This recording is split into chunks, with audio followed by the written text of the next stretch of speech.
Fatalfatu lo Samoa Entertainment TV mai Samoa le nei fo ia sofau.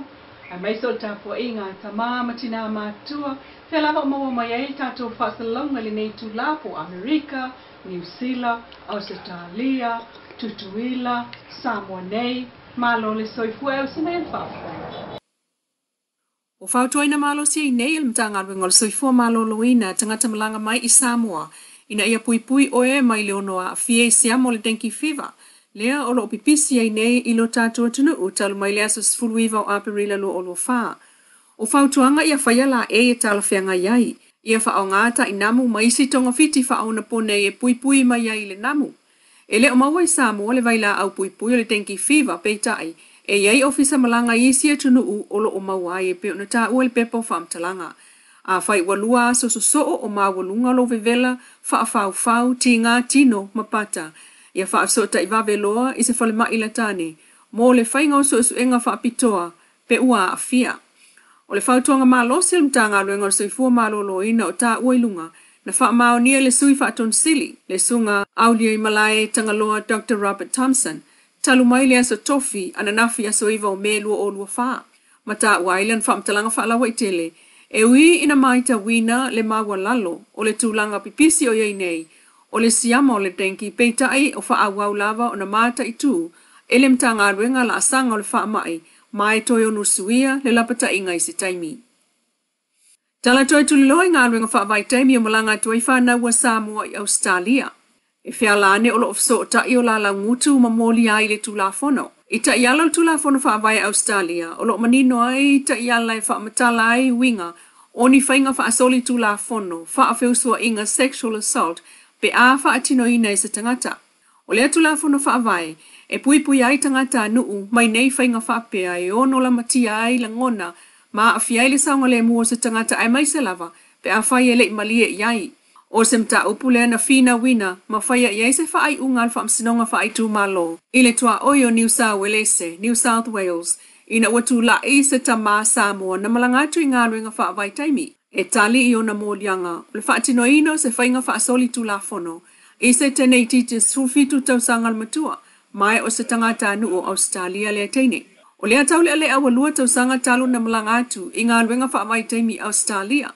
O le wha ai ungol tau sanga ua mawai, na mōli ai e leo ini tua inga se tolu. Ilo na whaia o ni ngau yo inga wha asoli tū la whono. Ini whainga wha awhiusua inga e tūsa mata iala, wha ale tū la whono. Ile wha se ale na tangi na ia wha ai loa ai I leo. Sa la inu waina male ua mōlia. I se taimi o le fiafia lata I le iwa. A tonu ai o le tele o le waina malosi ilo na tino.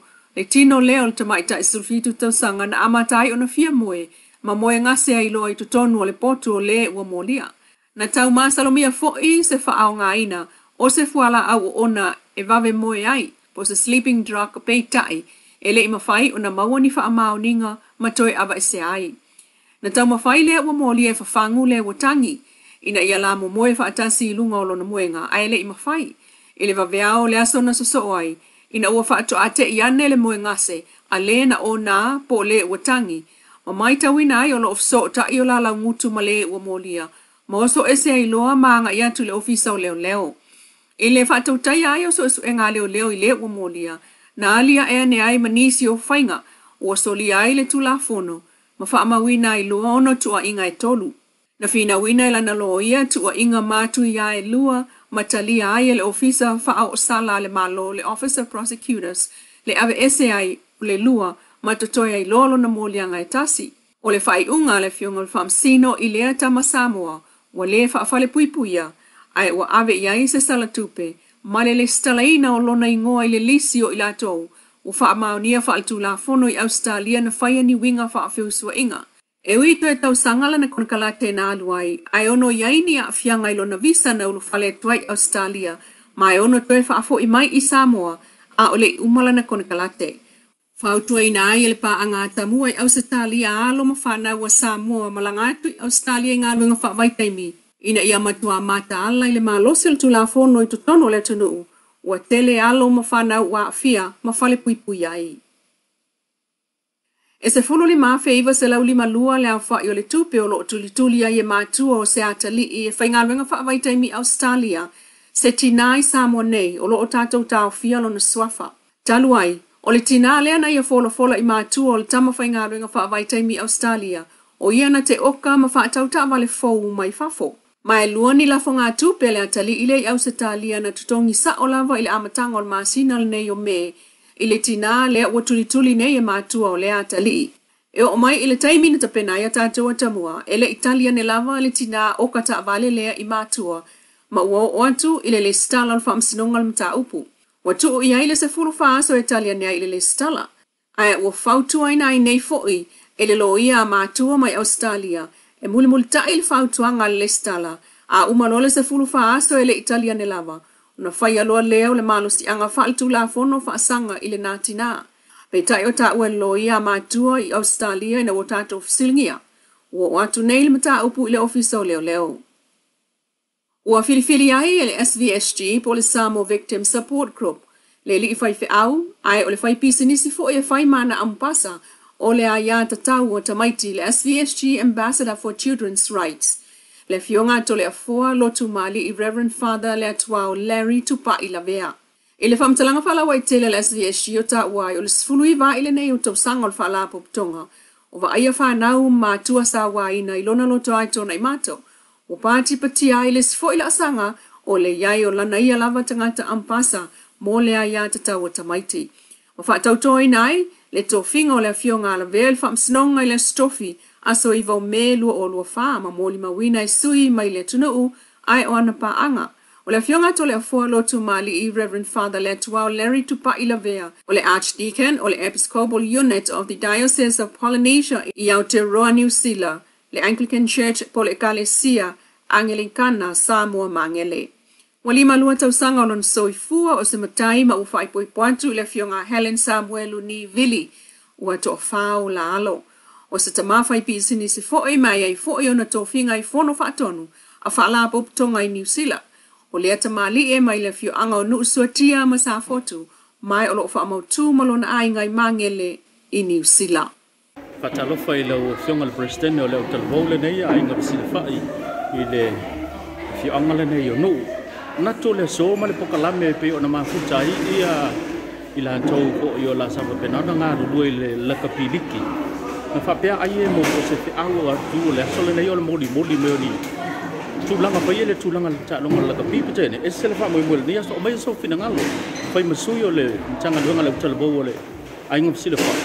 La so o fina ngane tu se male so male fa mo ma to kala mele sa tato tapa ya ma lo fa ftai lo le suma tu sai foi fa sili pe on tu mai ya salo le fa mo le nei pe on a sa fatino foi tono se ma tu tanga le nei ai no si fai ya ole natu mo lunga sa ia a tono o nisi foi o metotia o a foi ia na va ole a maua wale mul mawina le il pokalame ya ole pokalame me la kapili ya sa ia ma fu mo lunga ya tono nisi o ai kia matula ya ole a fa penao na o wina ya wa mole anga ilumba mi se yo to tele walo fa na o ni tanga pe ya fi la betalo le la kapi le ngata le kapili ya ole la kapi sulima se fo mal la kapi te tofito Pita yane le ne yaso male mai mo fonga tatu watu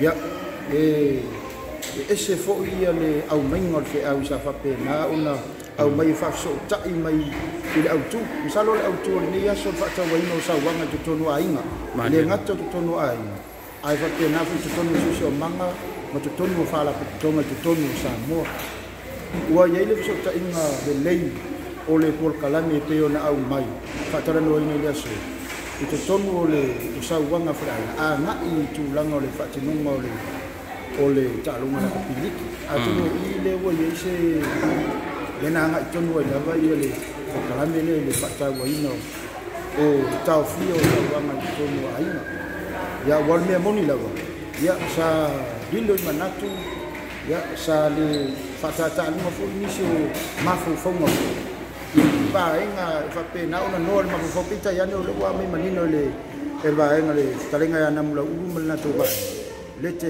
leo le afianga I to tonu ainga I sa wanga isi ya pe ona ma mawina ya ele tasi sa wanga o whapena o na tupu te tonu ai. Whaisi tele o sa wanga lo whapena o na awhi ai. E re ngata o tinama ta maitai. Ai maise o whanau. Ia whapea fo i mauso a tangata. Ia ma so se tangata e tātou te tua oi. I whaatinonga, ia i tūmanga e whaaria. Ia e o whaatinoina ia sa wanga ni. Ia peo se tani tuna i re. Se foi mo whaapsile le sunga.